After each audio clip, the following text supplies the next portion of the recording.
Shalom saudara.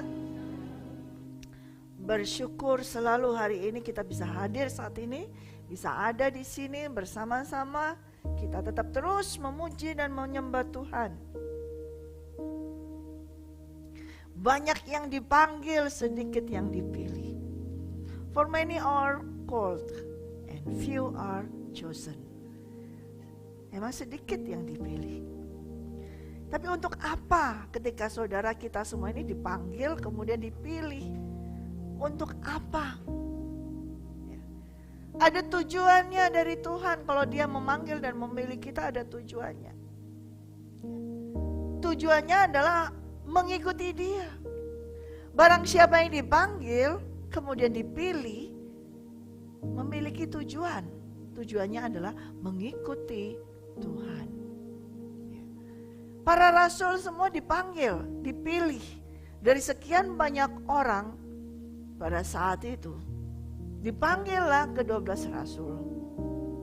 Dan dipilihlah mereka dari banyak orang untuk menjadi rasulnya Tuhan Yesus. Sehingga menjadi muridnya dia juga. Dan setiap orang yang sudah dipanggil dan dipilih, dikehendaki untuk mengikuti dia, dikehendaki untuk mengikuti kehidupan Yesus Kristus. Kita mau baca terlebih dahulu di dalam Yohanes 21.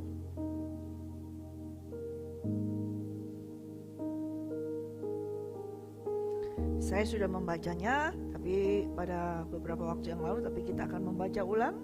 Dalam Yohanes 21 ayat 15 hingga ayat 23. Ya, sudah menemukan semuanya bersama-sama ya, tunggu ya. Yohanes 21 ayat 15. Sesudah sarapan, Yesus berkata kepada Simon Petrus, Simon anak Yohanes, apakah engkau mengasihi aku lebih daripada mereka ini?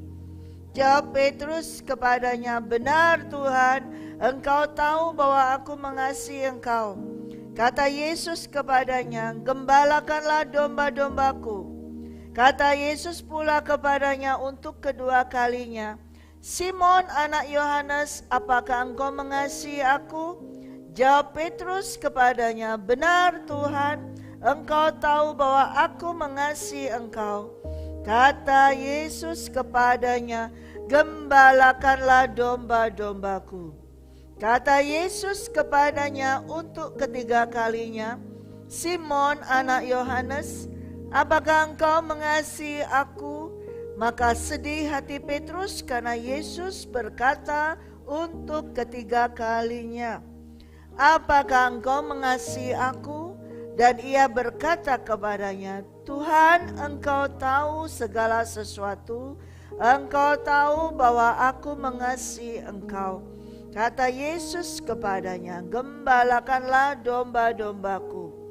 Aku berkata kepadamu, sesungguhnya ketika engkau masih muda, engkau mengikat pinggangmu sendiri, dan engkau berjalan kemana saja kau kehendaki. Tetapi jika engkau sudah menjadi tua, engkau akan mengulurkan tanganmu, dan orang lain akan mengikat engkau dan membawa engkau ke tempat yang tidak kau kehendaki. Dan hal ini dikatakannya untuk menyatakan bagaimana Petrus akan mati dan memuliakan Allah. Sesudah mengatakan demikian, ia berkata kepada Petrus, ikutlah aku. Ketika Petrus berpaling, ia melihat bahwa murid yang dikasihi Yesus sedang mengikuti mereka, yaitu murid yang pada waktu mereka sedang makan bersama, duduk dekat Yesus dan berkata, Tuhan, siapakah dia yang akan menyerahkan engkau? Ketika Petrus melihat murid itu, ia berkata kepada Yesus, Tuhan, apakah yang akan terjadi dengan dia ini? Jawab Yesus, jikalau aku menghendaki supaya ia tinggal hidup sampai aku datang, itu bukan urusanmu, tetapi engkau ikutlah aku. Maka tersebar kabar di antara saudara-saudara itu bahwa murid itu tidak akan mati. Tetapi Yesus tidak mengatakan kepada Petrus bahwa murid itu tidak akan mati, melainkan jika aku menghendaki supaya ia tinggal hidup sampai aku datang, itu bukan urusanmu. Tuhan Yesus sudah memanggil Petrus sejak awal ketika Tuhan memulai pelayanannya. Ketika Petrus masih sebagai nelayan. Jadi perkataan ketika Tuhan berkata, ikutlah aku, itu sudah lama. Sudah terjadi lama. Tapi di sini Tuhan berkata lagi setelah kebangkitan Tuhan. Setelah Tuhan disalib, setelah Tuhan bangkit, kemudian Tuhan berjumpa dengan murid-muridnya pada saat itu setelah sarapan pagi. Tuhan berbicara khusus kepada Petrus. Bertanya kepada Petrus secara khusus, apakah kamu mengasihi aku? Dan Tuhan bertanya 3 kali. Di 3 kali ini ada level-levelnya. Saya belum membahas ke sana nanti lebih lagi. Tetapi yang ingin saya sampaikan, Tuhan memperjelas 3 kali bertanya kepada Petrus. Seakan Tuhan mau menyamakan 3 kali juga Petrus telah menyangkal dia pada saat dia diserahkan. Jadi Tuhan mau mempertegas, ketika kamu menyangkal aku dulu kemarin, dan sekarang aku bertanya kepadamu, apakah kamu mengasihi aku? Aku mengasihimu Tuhan.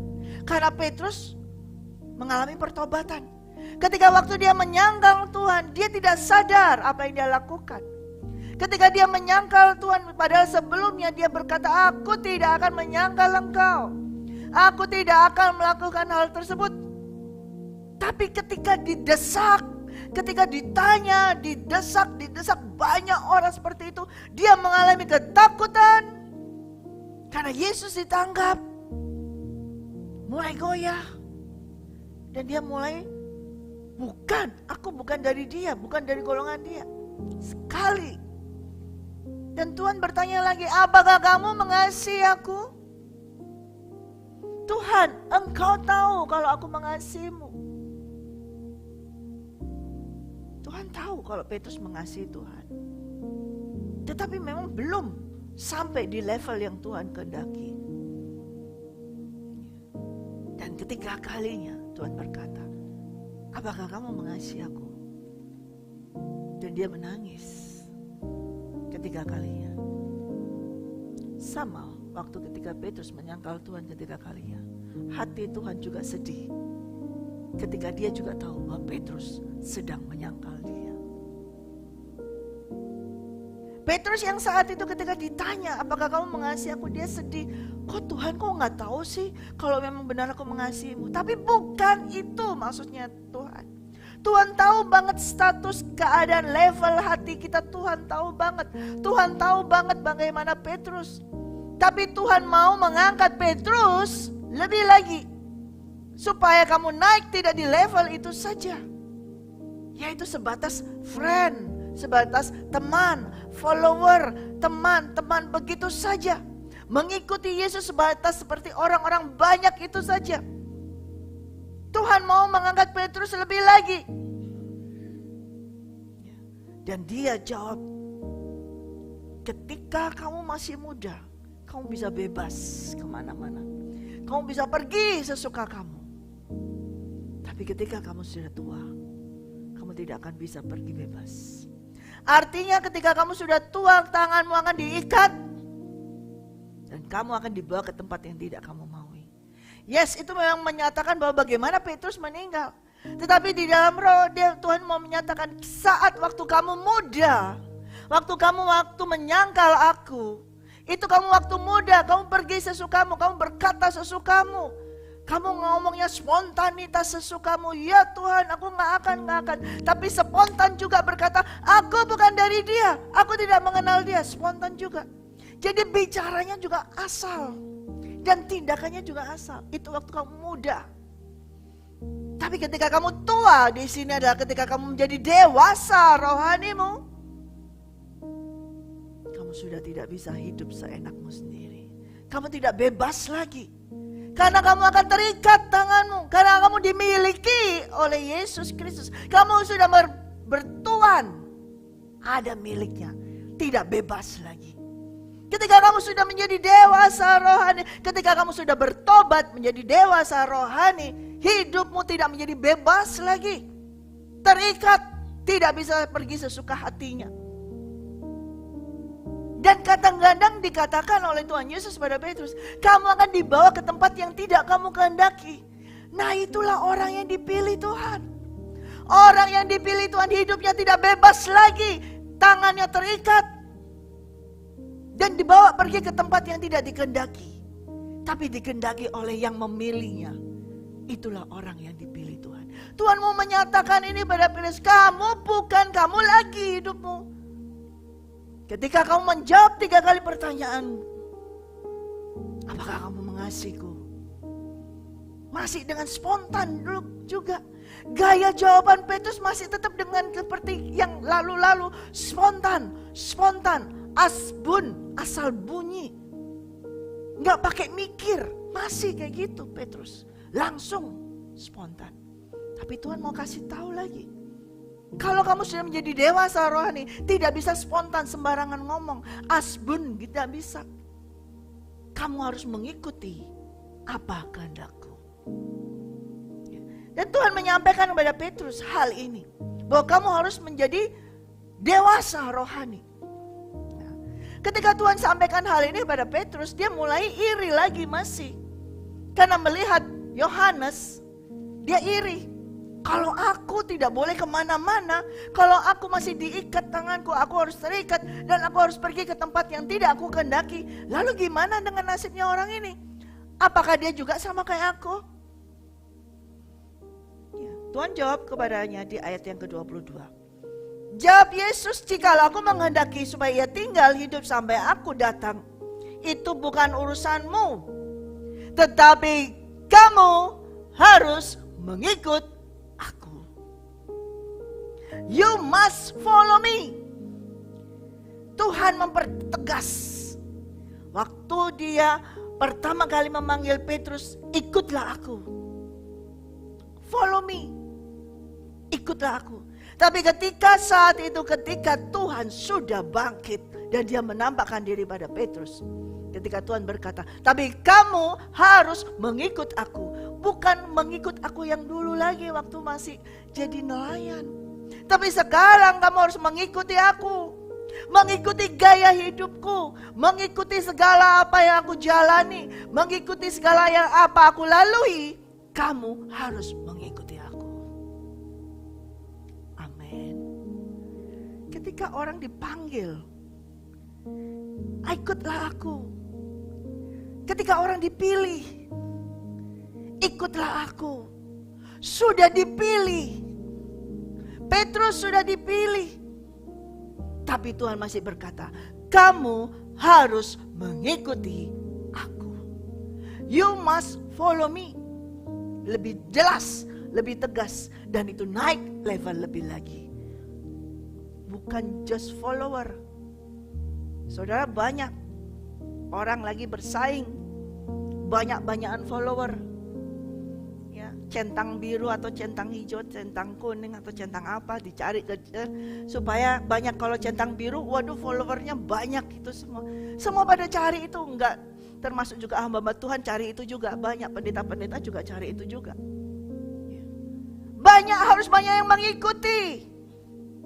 Tapi Tuhan Yesus tidak mau diikuti orang banyak banget. Dia berkata khusus kepada Petrus yang dia panggil, yang dia pilih. Kamu harus mengikuti aku. Ketika mau mengikuti Tuhan Yesus, jangan noleh kanan kiri. Jangan lihat-lihat tetangga kanan kiri.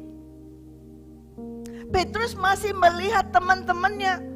Ini mereka gimana? Ini mereka gimana? Mereka jadi apa? Mereka jadi apa? Tuhan katakan, itu bukan urusanmu. Kamu ikut aku.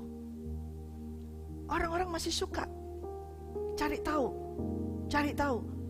Menara jadi apa? Bu Ratna jadi apa? Nasya jadi apa?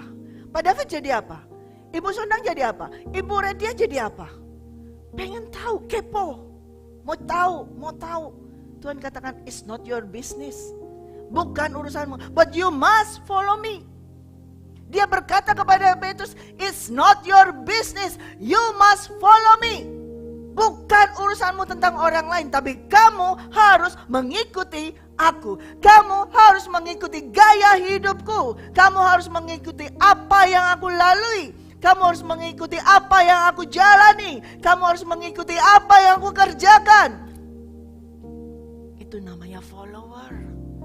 Pengikut Yesus yang sesungguhnya. Saudara menjadi follower seseorang di IG atau di apa? Apakah saudara mengikuti gaya hidupnya mereka juga? Berbahaya kalau saudara mengikuti gaya hidupnya mereka. Hanya satu yang saya ikuti, yaitu Yesus Kristus. Jangan mau jadi followernya orang dunia, saudara. Tuhan tidak berkata ikutlah dia. Tidak. Tapi dia berkata, you must follow me. Ikutlah aku. Ya. Jadi ketika kita sudah dipanggil dan kita dipilih, itu sudah Yesus katakan ikutlah aku. Tapi setelah menjadi suatu pilihannya, orang-orang pilihannya, engkau akan naik level lagi, dikatakan kamu harus mengikuti aku. Ada kata harus mengikuti aku. Bukan menjadi pengikut Yesus, bukan menjadi Kristen saja, bukan jadi orang yang memenuhi kursi di suatu gereja, di menara doa ini saja, tapi betul-betul mengikuti gaya hidupnya Yesus. Betul-betul mengikuti apa saja yang Yesus lakukan dan kerjakan. Itu yang Tuhan mau. Tujuannya kita semua dipilih adalah mengikuti kehidupan Yesus Kristus. Amin. Ini tentang Petrus. Nanti saya akan lanjutkan hari Minggu. Tetapi ternyata saudara, ketika orang dipilih, dipanggil, dipilih, ada yang tidak mau mengikutinya. Ada yang tidak mau mengikutinya. Kita buka dalam Lukas.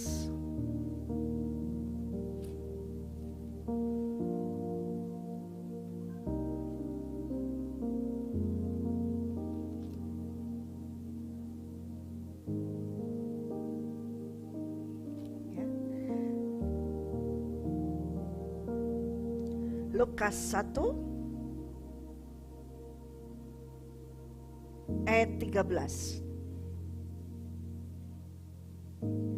Tetapi malaikat itu berkata kepadanya, jangan takut Zakaria, sebab doamu telah dikabulkan dan Elisabet istrimu akan melahirkan seorang anak laki-laki bagimu, dan haruslah engkau menamai dia Yohanes. Engkau akan bersukacita dan bergembira. Bahkan banyak orang akan bersukacita akan kelahiran itu. Sebab ia akan menjadi besar di hadapan Tuhan. Dan ia tidak akan minum anggur atau minum minuman keras. Dan ia akan penuh dengan Roh Kudus mulai dari rahim ibunya. Ia akan membuat banyak orang Israel berbalik kepada Tuhan Allah mereka. Dan ia akan berjalan mendahului Tuhan dalam roh dan kuasa Elia untuk membuat hati bapa-bapa berbalik kepada anak-anaknya. Hati orang-orang durhaka kepada pikiran orang-orang benar, dan dengan demikian menyiapkan bagi Tuhan suatu umat yang layak baginya. Yohanes Pembaptis sudah dipanggil, sudah ditentukan sejak awal. Bahkan untuk kelahirannya pun sudah ditentukan. Ada di kandungan ibunya, yaitu Elisabet. Untuk apa? Untuk mempersiapkan jalan bagi Tuhan. Berarti Yohanes ini sudah mengenal Tuhan sejak di dalam rahim ibunya. Dan terbukti di dalam Lukas 1 juga di ayat yang ke-41. Ketika Elisabet mendengar salam Maria, melonjaklah anak yang di dalam rahimnya. Dan Elisabet pun penuh dengan Roh Kudus. Dari dalam kandungannya sudah mengenal Tuhan. Maria pada saat itu yang tengah mengandung oleh Roh Kudus bertemu dengan Elisabet ibunya. Maka bayi yang di dalam Elisabet, yaitu Yohanes Pembaptis, itu melonjak. Berarti dia sudah mengenal Tuhan Yesus, betul? Sejak dari dalam kandungannya. Dia sudah mengenalnya. Dan dia terus mengenalnya. Tetapi apa yang dia lakukan? Kita lihat.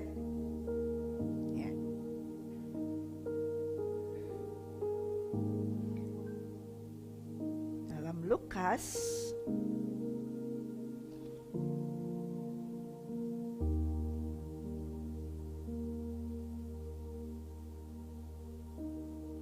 Lukas 3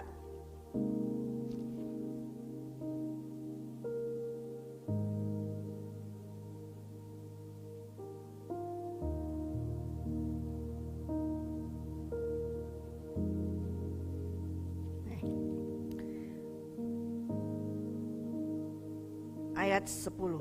Orang banyak bertanya kepadanya, "Jika demikian, apakah yang harus kami perbuat?" Jawabnya, "Barang siapa mempunyai 2 helai baju, hendaklah ia membaginya dengan yang tidak punya. Dan barang siapa yang mempunyai makanan, hendaklah ia berbuat demikian. Datang juga pemungut-pemungut cukai untuk dibaptis, dan mereka bertanya kepadanya, 'Guru, apakah yang harus kami perbuat?' 'Jangan menagih lebih banyak lagi dari apa yang sudah ditentukan bagimu.' Dan prajurit-prajurit bertanya juga kepadanya, 'Dan kami, apakah yang harus kami perbuat?' Jawab Yohanes kepada mereka, 'Jangan merampas dan jangan memeras, dan cukupkanlah dirimu dengan gajimu.' Dia melakukan ini, dan dia berkata di ayat yang ke-16. Yohanes menjawab dan berkata kepada semua orang itu, 'Aku membaptis kamu dengan air, tetapi dia yang berkuasa daripada aku akan datang, dan membuka tali kasutnya pun aku tidak layak. Ia akan membaptis kamu dengan Roh Kudus dan dengan api.'" Yohanes membaptis, terus membaptis. Ketika dia membaptis, semua orang banyak bertobat. Ketika dia mempersiapkan jalan bagi Tuhan, banyak orang yang bertobat. Banyak orang yang bertobat. Dan ketika dia membaptis, semua diberi nasihat, berubah, bertobat. Tapi ketika dia sendiri, terjadi ketika dia sendiri di dalam pada saat dia tentunya mempunyai murid-murid banyak. Setelah dia membaptis semua, dia memiliki murid-murid yang banyak sekali. Dan salah duanya, kedua-duanya adalah si Andreas dan Simon Petrus. Adalah murid daripada Yohanes. Andreas dan Simon Petrus adalah murid daripada Yohanes. Dan ketika Yesus lewat, Yohanes berkata, "Itulah anak domba. Itulah anak Allah, anak domba Allah." Andreas ini murid daripada Yohanes, langsung meninggalkan Yohanes dan mengikuti Yesus. Tetapi Yohanes tidak mengikuti Yesus. Dia tetap saja di situ.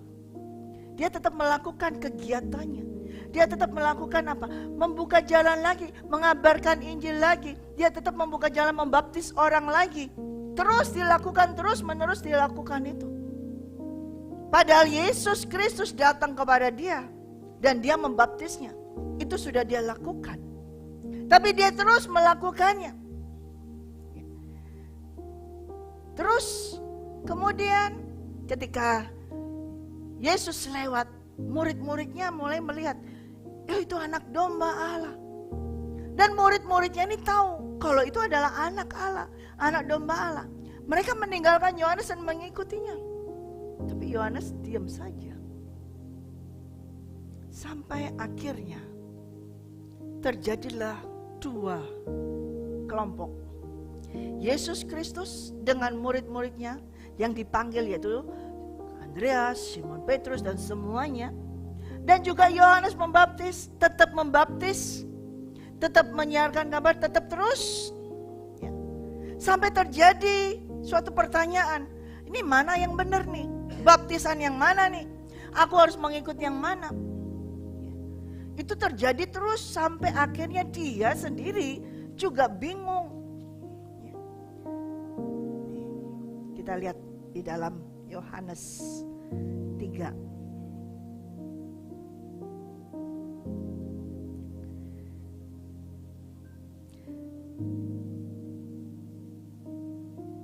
Sesudah itu Yesus, ayat 22. Sesudah itu Yesus pergi dengan murid-muridnya ke tanah Yudea. Ia diam di sana bersama-sama dengan mereka dan membaptis. Akan tetapi Yohanes pun membaptis juga di Ainon dekat Salim. Sebab di situ banyak air dan orang-orang datang di situ untuk dibaptis. Sebab pada waktu itu Yohanes belum masuk penjara. Maka timbullah perselisihan antara murid-murid Yohanes dengan orang Yahudi tentang penyucian. Lalu mereka datang kepada Yohanes dan berkata, Rabi, orang yang bersama-sama dengan engkau di seberang sungai Yordan, dan yang tentang dia engkau telah memberi kesaksian, dia membaptis juga dan semua orang pergi kepadanya. Jawab Yohanes, tidak ada seorang pun yang dapat mengambil sesuatu bagi dirinya kalau tidak dikaruniakan kepadanya dari surga. Kamu sendiri dapat memberi kesaksian bahwa aku telah berkata, aku bukan Mesias, tapi aku diutus untuk mendahuluinya. Yang empunya mempelai perempuan ialah mempelai laki-laki, tetapi sahabat mempelai laki-laki yang berdiri dekat dia dan yang mendengarkannya sangat bersukacita mendengar suara mempelai laki-laki itu. Itulah sukacitaku, dan sekarang sukacitaku penuh. Ia harus makin besar, tetapi aku harus makin kecil. Siapa yang datang dari atas adalah di atas semuanya. Siapa yang berasal dari bumi termasuk pada bumi dan berkata-kata di dalam bahasa bumi. Siapa yang datang dari surga adalah di atas semuanya. Ia memberi kesaksian tentang apa yang dilihatnya dan didengarnya, tetapi tak seorang pun yang menerima kesaksiannya itu. Siapa yang menerima kesaksiannya itu, ia mengaku bahwa Allah adalah benar. Sebab siapa yang diutus Allah, dialah yang menyampaikan firman Allah. Karena Allah mengaruniakan rohnya dengan tidak terbatas. Bapa mengasihi anak dan telah menyerahkan segala sesuatu kepadanya. Barang siapa percaya kepada anak, ia beroleh hidup yang kekal. Tetapi barang siapa tidak taat kepada anak, ia tidak akan melihat hidup, melainkan murka Allah ada di atasnya. Ini omongannya siapa? Yohanes Pembaptis. Tapi belum masuk penjara. Dia meninggikan Yesus. Dia harus lebih besar, aku harus makin kecil. Dia memberikan kesaksian yang luar biasa di sini. Yesus adalah mempelai laki-laki yang empunya mempelai perempuan. Tapi dia menyatakan dirinya, aku hanya sahabat dari mempelai tersebut. Dan di ayat yang 36 itu jelas sekali. Barang siapa percaya kepada anak, ia beroleh hidup yang kekal. Tapi barang siapa tidak taat kepada anak, ia tidak akan melihat hidup, melainkan murka Allah tetap ada di atasnya. Yohanes sejak dari dalam kandungan sudah mengenal Yesus Kristus, bahkan melonjak ketika Ibu Maria datang, karena di dalamnya ada bayi Yesus. Di dalam kandungan Ibu Maria ada bayi Yesus.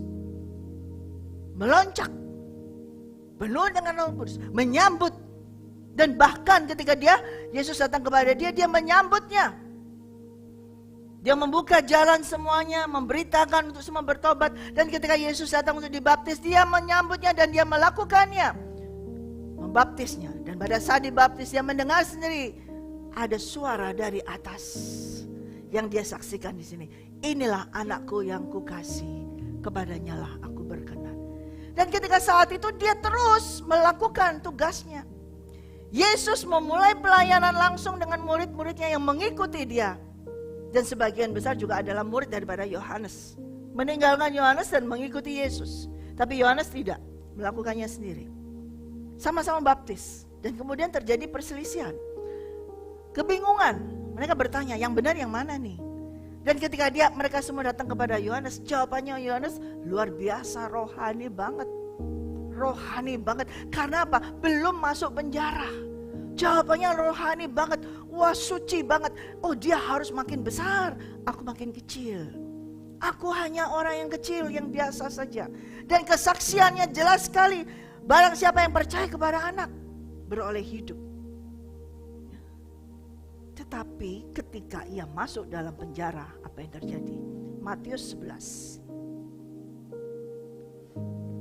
Matius 11 ayat 2. Di dalam penjara. Nah, di dalam penjara Yohanes mendengar tentang pekerjaan Kristus.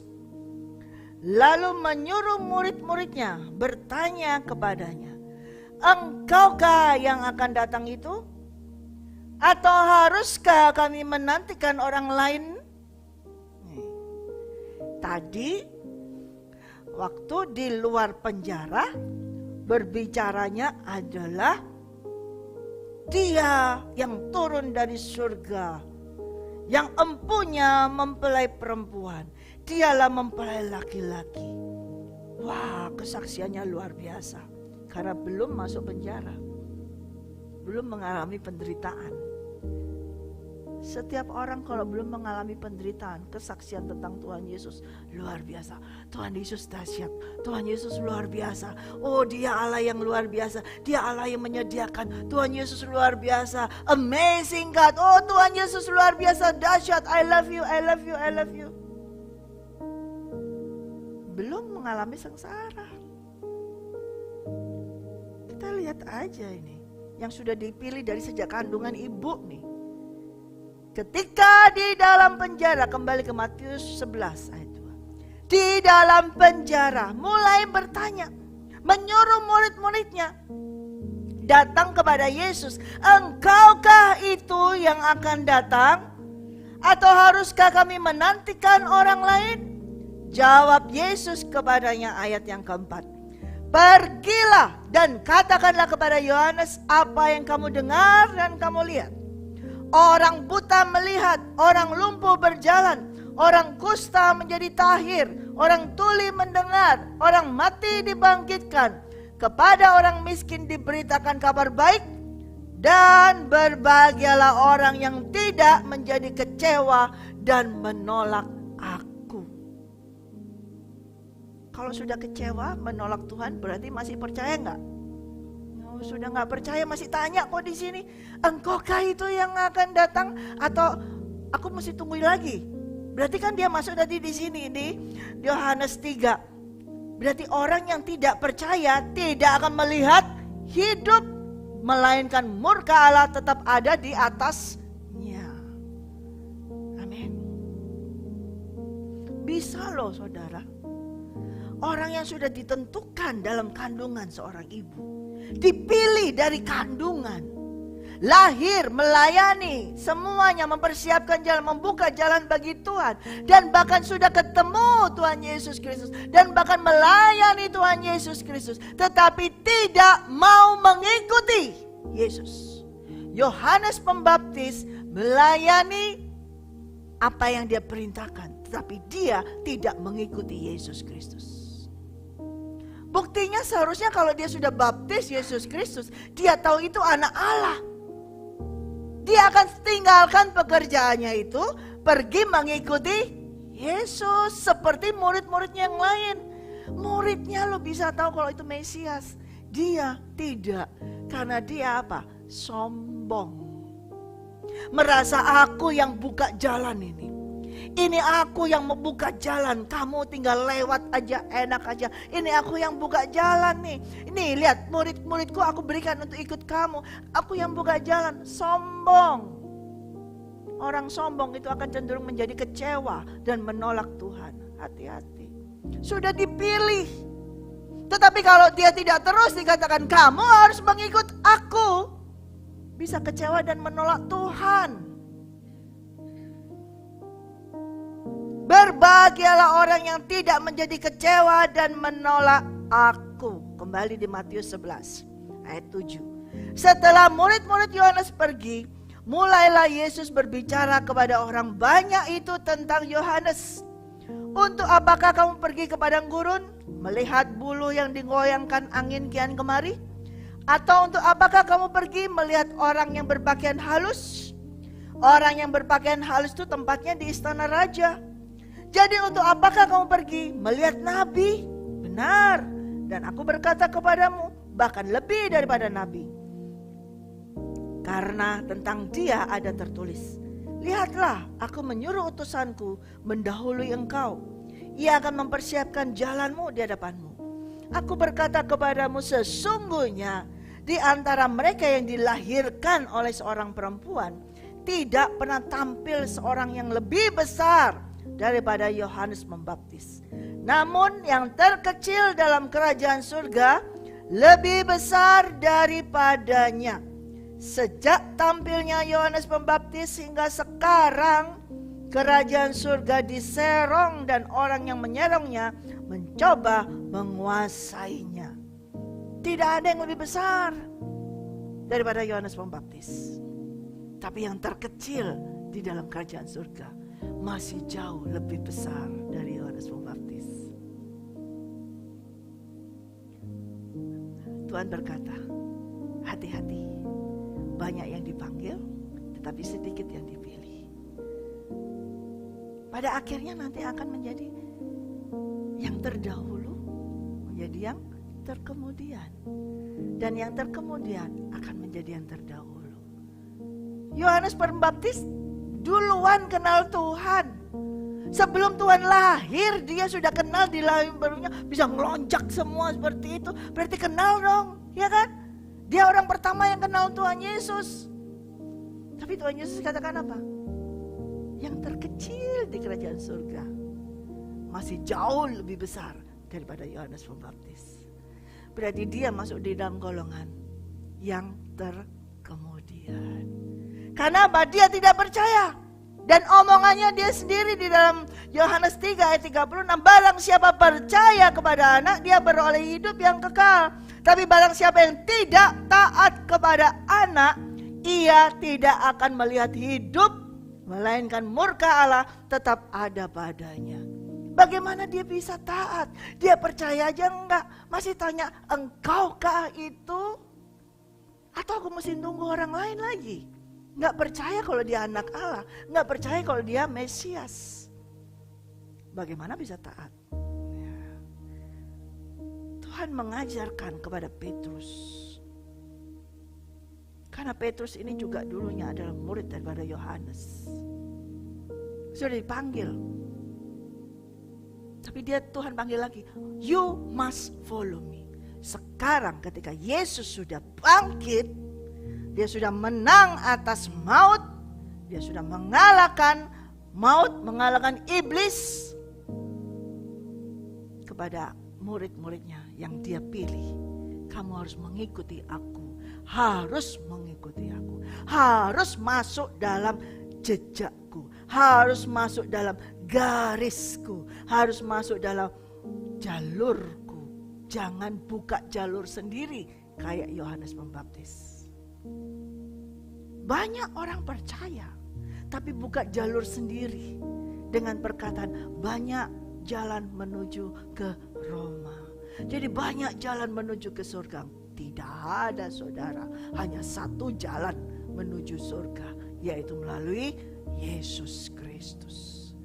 Jangan buka jalur sendiri, jangan buat pelayanan sendiri. Tuhan mau negaskan kepada Petrus, kamu ikut aku, kamu harus mengikuti aku. Makanya ditanya 3 kali, do you love me? Feed my lamb. Do you love me? Sheep my sheep. Ditanya 3 kali. Do you love me? Gembalakan domba-dombaku. 3 kali.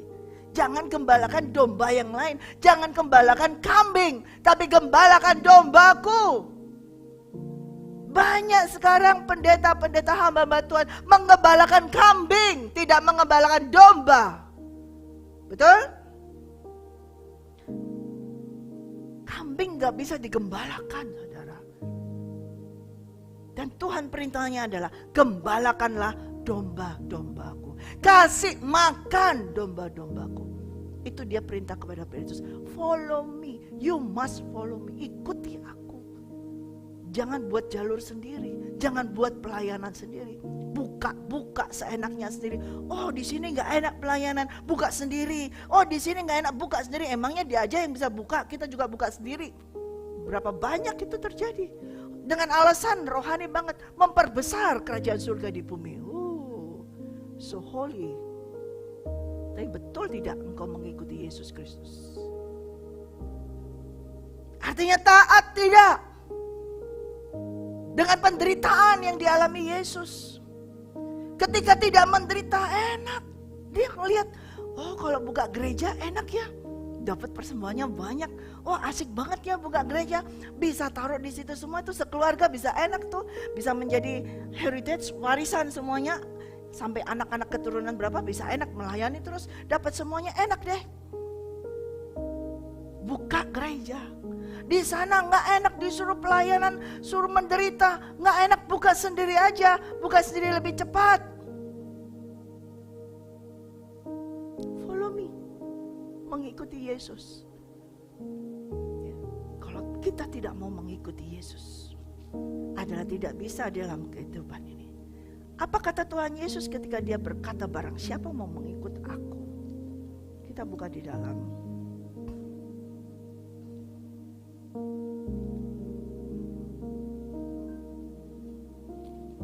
Markus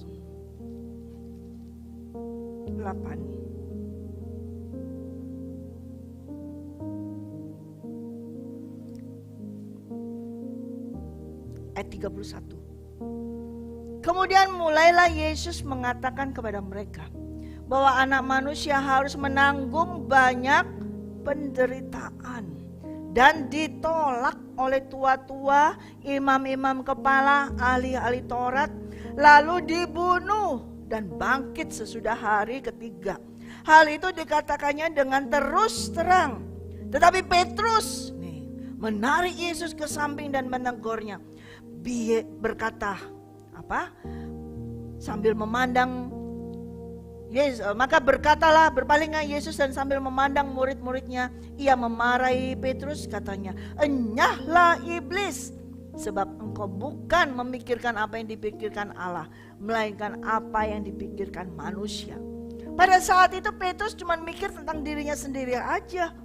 Petrus memang masih egois dan hanya memikirkan dirinya aja. Dia tidak peduli dengan yang lain. Dia memikirkan dirinya. Kalau Tuhan Yesus dibunuh, terus gimana aku? Gimana dong aku? Aku ikut siapa? Lalu dia berkata, Tuhan, kau gak akan mati. Tidak, Allah tidak akan mengizinkan. Dan ketika Yesus mendengar itu, Yesus berkata kepada Petrus, "Enyahlah engkau iblis, karena engkau memikirkan apa yang dipikirkan manusia, bukan memikirkan apa yang dipikirkan Allah." 34.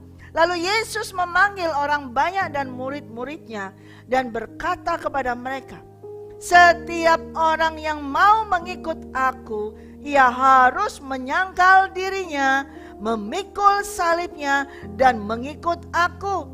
Karena siapa yang mau menyelamatkan nyawanya, ia akan kehilangan nyawanya. Tetapi barang siapa kehilangan nyawanya karena aku dan karena Injil, ia akan menyelamatkannya. Apa gunanya seorang memperoleh seluruh dunia, tetapi ia kehilangan nyawanya? Dan karena apakah yang dapat diberikannya sebagai ganti nyawanya?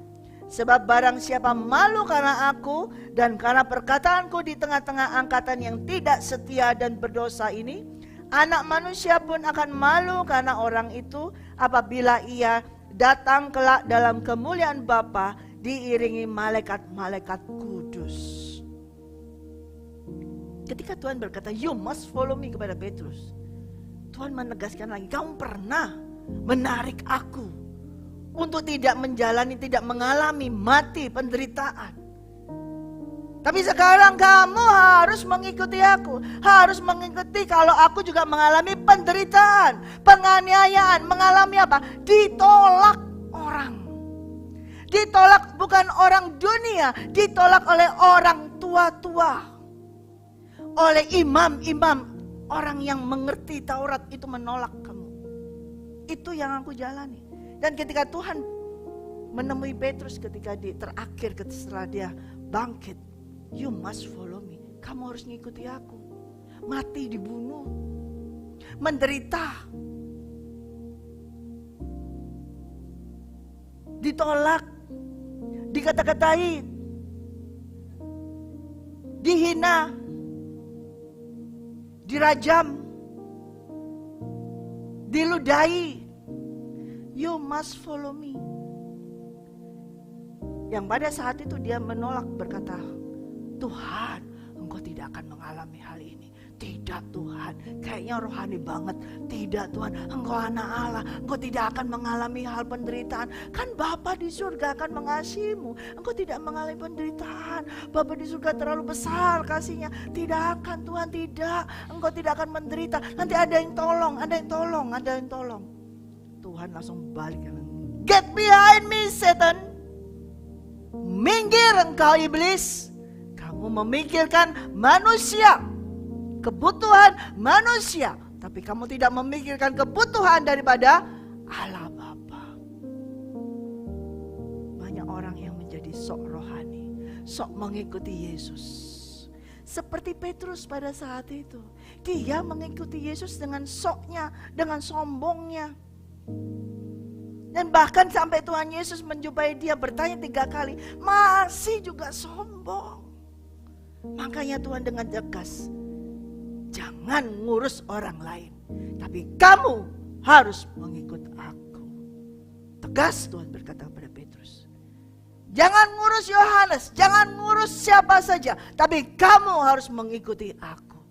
Demikian juga kepada saudara dan saya. Jangan ngurus orang lain, jangan mengurusi yang lain-lain, tapi kita harus mengikuti Yesus Kristus. Katakan amin. Mau orang lain kayak gimana yang sudah mengikuti Yesus tapi tidak melakukan apa-apa, atau mereka kok hidupnya enak-enak ya. Petrus kan ngeliat tuh Yohanes jalannya santai banget. Kok enak ya dia jalannya kayak gitu. Sedangkan aku nanti tua katanya diikat tanganku, gak boleh ke tempat yang aku sukai. Kok dia boleh enak-enak ya.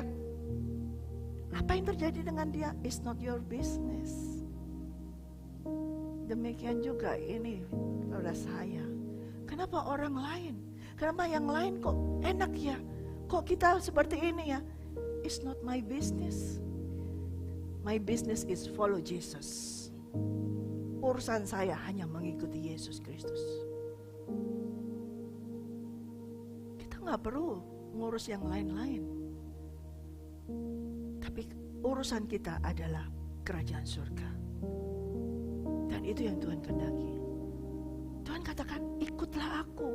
Aku di sini siapa? Yesus Kristus. Yesus sudah katakan jelas, barang siapa mau mengikuti aku, hendaklah yang menyangkal dirinya dan memikul salibnya setiap hari dan mengikuti aku, mengikuti gaya hidupku. Kalau Yesus mati ya kita harus ikut mati. Kok enak? Ngapain Tuhan Yesus kan sudah mati buat saya. Kalau Yesus menderita, kita juga harus menderita. Kan Tuhan menderita buat saya, untuk apa kita menderita? Nah itu orang kalau punya pengarahan seperti itu, dia tidak mengikuti Yesus Kristus. Mereka hanya just follower. It's not follower, just follower. Banyak orang yang hanya mengikuti saja. Tapi giliran, oh harus menderita ya. Kok enak, keluar lagi, cari yang ngikuti yang lain sana. Ini menara doa, kok menderita ya, pindah deh di tempat yang lain, yang lebih enak, have fun, yang lebih ini. Kita gak bisa seperti ini saudara. Mengikuti Yesus tidak bisa pilih-pilih mau suka-suka kita seperti ini. Kalau kita mau suka-suka berarti kita tidak mengikuti Yesus. Jelas firman Tuhan berkata, harus mengalami apa yang Yesus alami. Yohanes Pembaptis tidak mau mengalami penderitaan tersebut. Baru dimasukin penjara dia sudah melihat, kok Yesus enak-enak, keliling-keliling ke sana kemari, jamah sana tumpang gini, oh sembuh, oh dilayani, banyak orang mengikuti. Kok enak, aku sendirian di penjara. dia beneran gak sih Mesias itu? Kok gue gak ditolong? Kok dia sembuhin orang yang buta, yang lumpuh, dia sembuhin. Ini aku yang baptis dia. Ingat gak sih dia nih yang membaptis tuh aku. Coba sana tanya Pit, sana Pit, tanya Pit. Bener gak sih dia itu yang sudah datang atau aku mesti nunggu yang lain lagi? Kok aku gak ditolong? Aku yang buka jalan buat dia, kok aku gak ditolong? Ini seringkali manusia akan berkata demikian. Siapa itu? Orang yang menolak Yesus Kristus, yang menolak penderitaan akan berkata demikian. Ketika dia menderita, orang yang dibaptis dia enak-enak jalan-jalan. Loh aku loh yang didik dia, aku loh yang ngajar dulu sekolah minggu dia. Sekarang dia sudah gede, sudah enak. Kok aku masih tetap rumah kontrakan? Kok masih aku tetap kayak gini? Pindah sini.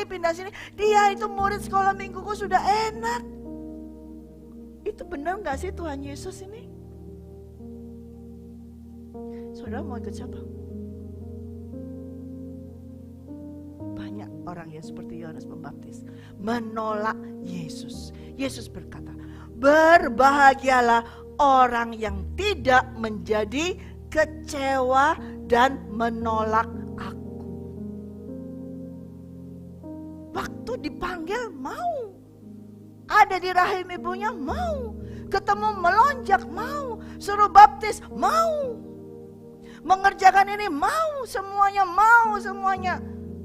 Oh beritakan ini mau, oh baptisan mau. Tapi giliran menderita, tidak mau. Kan Tuhan sudah menderita, kenapa saya mesti menderita? Padahal Tuhan berkata kepada Petrus, kamu harus mengikut aku. Kamu harus mengikuti jejakku.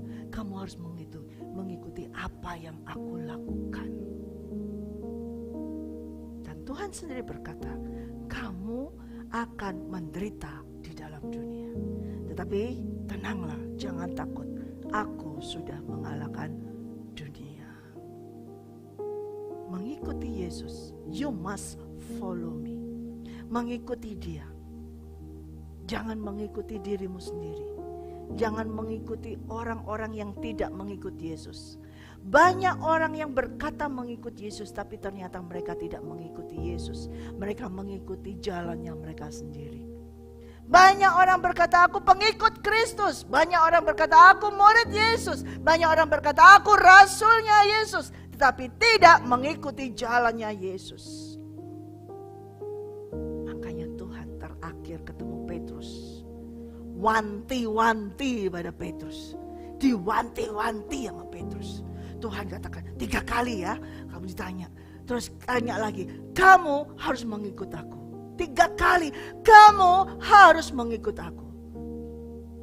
Saudara, kita ini diwanti-wanti sama Tuhan. Tahu wanti-wanti? Bukan nama orang loh wanti-wanti ini. Kamu harus ikut aku. Amin. Apalagi pada saat akhir zaman ini, you must follow me. Kita sudah mengikut Tuhan dari sejak dipanggil, sejak dibaptis. Tapi apakah benar sampai hari ini dan sampai menuju kedatangan Tuhan, engkau tetap mengikuti Dia? Nah ini yang harus kita belajar dari Yesus Kristus. Amin. Bukan hanya sampai dibaptis seperti Yohanes Pembaptis. Pekerjaannya Tuhan bukan sampai di dalam hal baptisan air, saudara. Tapi pekerjaan Tuhan itu besar, luas, dan kekal selama-lamanya.